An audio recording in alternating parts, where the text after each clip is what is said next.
Hello everybody and welcome to Whiskey Daddy Review number 28.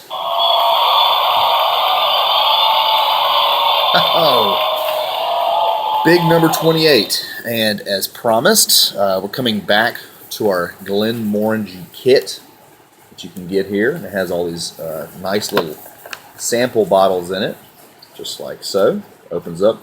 All of them are 100 mLs. We did the 10-year and today we are doing the 12-year Lasanta. So, first 10 years bourbon cask, they're basically making the 10-year entry-level Scotch whiskey for Glenmorangie.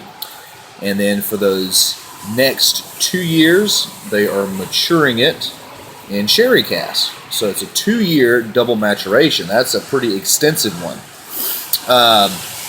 As you can see, we're back outside. We did the first review outside, decided to come back out here again today because we are recording in a hurricane. Well, what's left of a hurricane. Hurricane Matthew just hit our state here in South Carolina, did a fair amount of damage to Florida. Unfortunately, Haiti got absolutely crushed by it. Thoughts and prayers out to those people.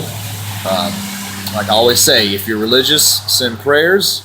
If you're atheist, send positive thoughts, and if you're rich, send money.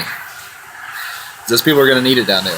Last time I checked, it was already 850 people or so had already perished. And I'm sure that number is going to continue to grow, unfortunately. Hopefully not much more. But anyway, back to the whiskey. The larger box of this whiskey will look like this. This bottle's empty in here because I drank it a while back. And it'll give you lots of little practical information here on the back. Price range on this one's a little bit more expensive than the 10-year. This one's getting up into the 50, 55 range in my area. Okay, Lasanta. It used to just be Glenmorangie sherry wood finish. I actually have one of those bottles. I forgot to bring it out here. And they changed the labeling 06, 07, I believe. To double check on that one, and this is what they came up with. Of course, that's about the time that they were taken over by Hennessy, and so it's got a much more of a French feel to it now. Louis Vuitton, Moet Hennessy, that company had grabbed them up. So and Ardbeg too. So that's why you see that revolutionization in the Ardbeg bottlings. So, all right, let's get to the whiskey. Now, I brought the water out here with me, but I'm not going to use it. Okay. Whenever you're investigating Scotch whiskeys, bourbon whiskeys, rye whiskeys, whatever, you got to take the time. How does it react to water? Does it like water? Is it better just with time? Is it better straight out the bottle? You got to do some experimentation, and with this particular bottling, I will tell you, time is necessary. Now, with this pour here, of course I've had it lidded for a while. Oh, beautiful sherry nose. With this pour here, it is a pour that I let oxidize for about 10 to 15 minutes in the glass, and then I put a fresh pour on top of it. This is something I like to do. I feel like it allows me to complexity. Had a little break in the video there, but we're back. And I was saying that this has a huge increase in complexity from having a fresh pour on top of a fairly oxidized pour. And I have some notes here. I got to put my glasses on. Fantastic nose.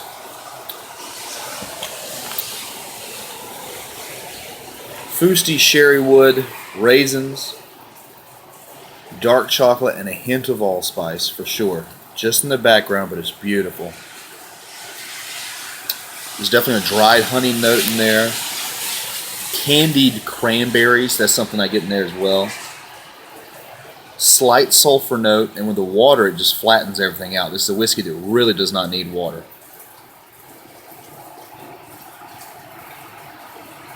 All right, here we go. Take these back off again.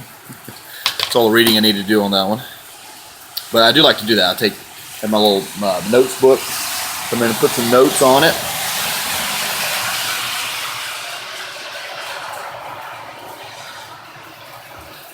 There's also a graininess in the background. Like, almost like, I want to say it's like fresh mown hay. And that's that barley sugar you're getting back there.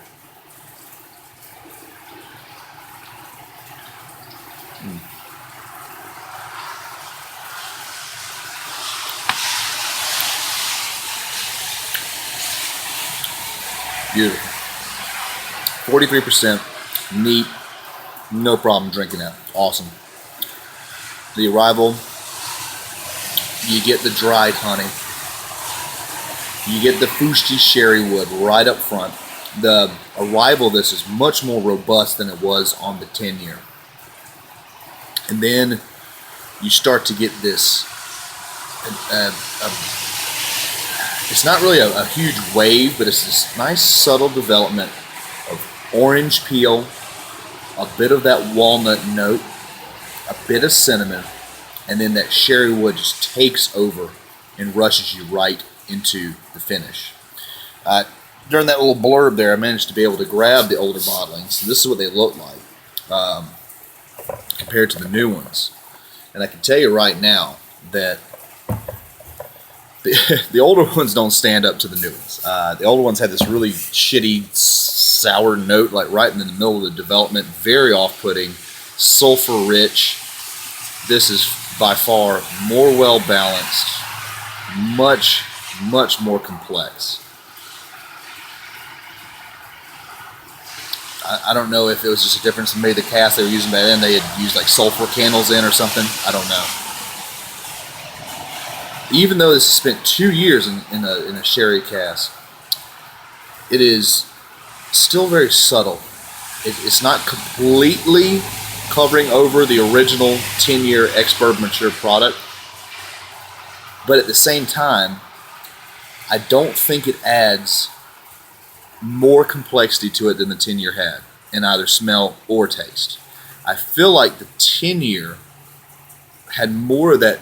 It was a little bit more spirit driven, and even though the sherry has changed the profile of it and given it a more robust arrival in development, it's shortened the finish slightly and actually killed some of the complexity, especially in the palate, somewhat on the nose.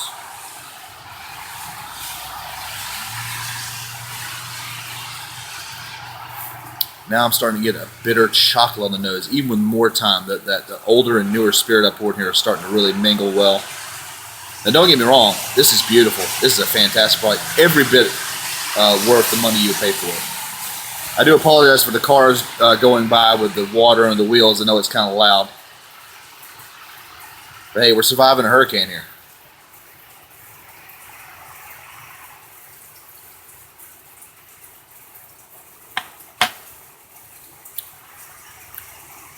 But even though the complexity isn't there like it is with the 10-year, it's so beautifully balanced. It is fantastic with a cigar. Matter of fact, I might have to get a cigar out here in a little bit and match up with this one. It is beautiful. Beautiful, beautiful, beautiful. And of course, coming in these little sets, this gives you the ability to really go in there and investigate all these bottles before you purchase the larger ones. However, I will say, since this whiskey likes oxygen, it likes to sit in it for a while. When I had the larger bottle, the bottle development as the level went down did bring back some of the complexity that this whiskey needs. So, the opinion that I'm forming today about this whiskey could be due to the fact that I'm pouring it from a 100 ml bottle and not from a half full 750 ml bottle, if that makes sense. One more shot on the tasting notes here.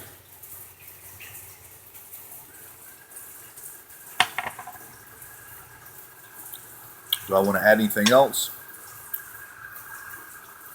Definitely traces of coffee on the finish for sure. Read what I put in my notes here. The arrival, more intense than the 10-year. Sherry wood forward. Very oily palate, as always. Yep. emergency vehicles.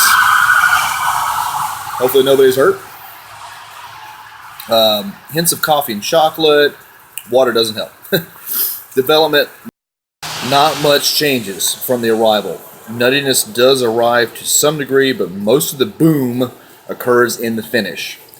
Time in the glass helps to bring out more robust, woody, sherry-rich notes in the development. Finish, lingering, hints of coffee and chocolate, a bit more drying, and actually a bit shorter than 10-year. We talked about that.